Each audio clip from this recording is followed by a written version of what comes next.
So the first question I have for you, you've got 12 one-drops. Did you have any real way that you came to those particular one-drops? Your one-drops being 4 Fire Slinger, 4 Noble, 3 Grim Lavamancer, and 1 Spike Shot Elder. A while ago, when control was a little bit more prevalent, I was actually on Furnace Scamps. That ended up being absolutely terrible. Right. Sometimes I just mize, sometimes I just hit it on turn 1 and 1 on turn 2 against blue-black control. But there's not really, there are creatures absolutely everywhere in this format. There are going to be blockers. Yeah, the day of control being in charge is over. Yeah, which is fantastic. I like to see that. I like to see overruns winning games. It's very, very Timmy. It's fantastic. I needed a huge amount of one-drops because the hands I keep are either a one-drop and a Berserker, a one-drop and a Berserker, one-drop and Shrine, or potentially 3 one-drops, which is a very easy keep for me, assuming I don't just run smack dab into a Day of Judgment. Noble's absolutely important right now. There are a lot of humans just coincidentally. Yep. Also, very rarely he does get out of control. He does get up to 4 toughness in a mirror match, and then he's just untouchable.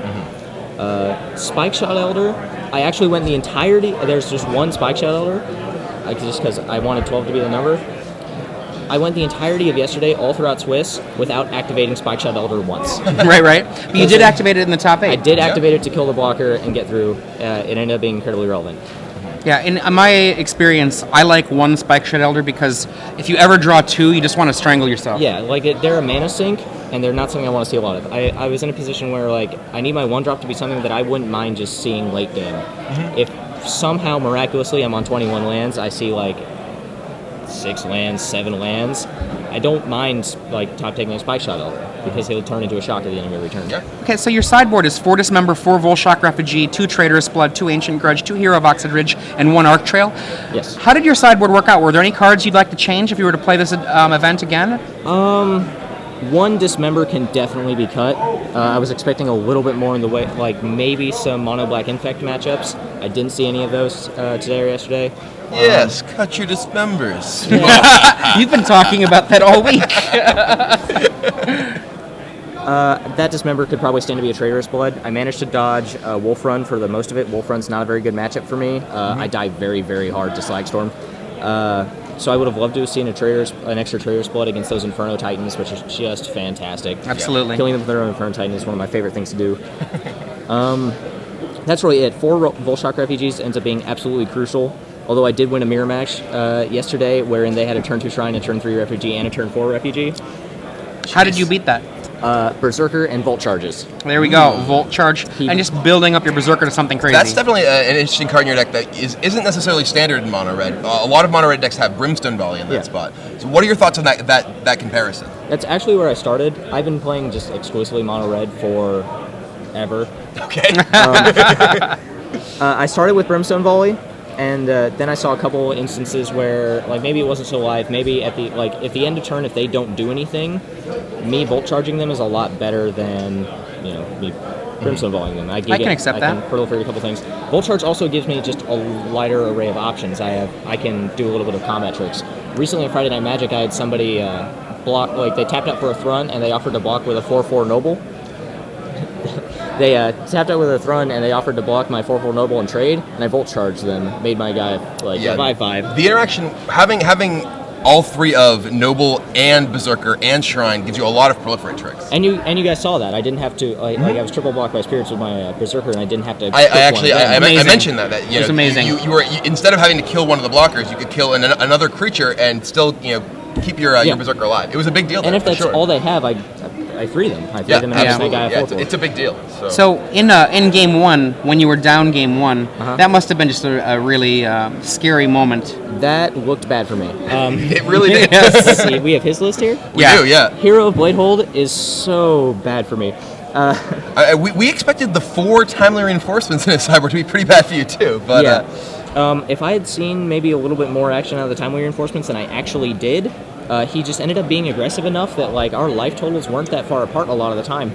This is something we were talking about in game 2. The impact of your own Dismembers, keeping your life total low, made it such that his timely reinforcement wasn't ever able to gain him life. Yeah. And there was actually a turn where he chose not to play timely reinforcements, where he was holding on to it to try and gain life, and he cast the Doom Traveler. When if he had cast it, he might have been able to draw that Honor of the Pure and get in a lot more damage. Yeah, actually, I think that he would have won game 2 if he had cast the Timely Reinforcements for no life, but for 3 creatures. That was the turn, I think, just before he cast Honor the Pure and Spirited You in the air for 4, because he would have had the ability to cast the Timely, activate the Moorland Haunt afterwards to get a Spirit, untap, cast the Honor the Pure, come in for 4, have a Doom Traveler. The other Doom Traveler is still out there before, so maybe coming in the air for 6, and having, I mean... Yeah. Like... Oh, fantastic. Like, yeah. there are just so many cards in this list that are such a problem for me. A turn 1 Doom Traveler, if I don't have a Noble, which I don't think I saw a turn 1 Noble in any of those games. You did not have a 1-drop in games 2 or 3, and those are the games you won. Yeah. Yeah. Yeah. So, but yeah, and then in game 3, he had a handful of mana leaks and revoke existences. He just had a fistful of reactive cards, and you just had the wrong threats for him to deal with. I didn't know what he was on, and like I thought maybe he would get rid of mana leak against me. That's what we were saying. Because it looked like he was. I put him on a plan where like maybe he just taps out for hero and just taps out for Honor to Appear and some guys and then a hero or something like that, and just puts this enormous clock on me. And he probably wins if he just actually takes the stance of the aggressor, because his creatures will get bigger than mine very quickly. Yeah. I mean, if we imagine, right, those 2 mana leaks that he cast, all that they did was eat up time that you didn't care about. Yeah. You know, like, you're like, okay, mana leak, I'll tap out and it resolves. Yeah, they did nothing. Like, I got to pay for 2 mana leaks. That's absolutely. Fantastic. I know. I was like, sure. You said that you've been on Red basically forever. So, for one last comment for our viewers out there, what would you recommend to someone if they're trying to, get on the Red train? What do they need to do to be thinking about the game the right way? Consistency. Like, Mizing is awesome and fun. I boarded in, I don't know if you guys saw it on camera, but I boarded in a Traitorous Blood in game 3. We were actually talked talking about that. That's kind of funny. We were talking about boarding a Traitorous Blood. We're like, do you want to just steal a hero? Just kind of get him? Yeah. Like, if I steal a hero and get him, then, like, suddenly the clock shifts a little bit more in my favor, and I probably just get to untap and Shrine him. I saw he had a lot of main board answers to Shrine. Yep. So, I mean, I don't know. I did not think that I was favored going into that match in the slightest. Neither did we, but you pulled it out. I thought you were favored in the match, but once you lost game 1, I thought he had such a huge edge. You thought it was done? Yeah. I mean, once you won the coin flip, because I believe you won the coin flip for the match, I was like, oh, that's... And then he mulliganed to 5 in game 1. He mulliganed to 5 and crushed me. And that's the game he won. He mulliganed to 5 and just had absolutely everything he needed. It was absurd.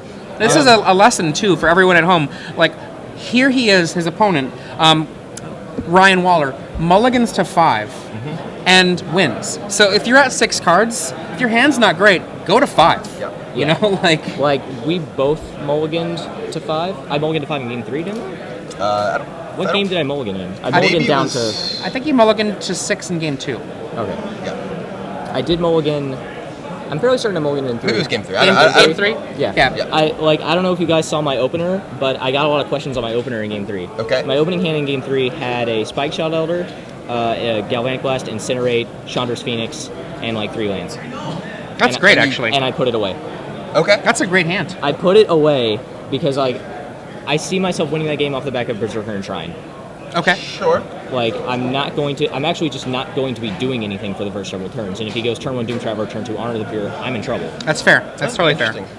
Like, it may have been a little bit greedy. I think I would have probably kept that hand, but I understand your reasoning completely. I can definitely try to find what you need. If you believe, and this is totally reasonable, you believed you were a dog in the matchup, right? Oh, yeah. So as you believing you're a dog in the matchup, you can't take a hand that is classically good. You have to take a hand that's romantically good. That's like, what if I get the lottery? Yeah. You know, Yeah. like, I mean, I didn't get here by playing well. I got here by mizing like crazy. Yeah. Are you kidding me? No, I think that's good play, though, because if you view yourself as not having the edge, then you can't just play on the merits. You have to play on the luck. Play your outs being the mantra that everybody's been chanting definitely lately. very important. Well, But for anyone trying to play mono red right now, I would actually advise kind of don't.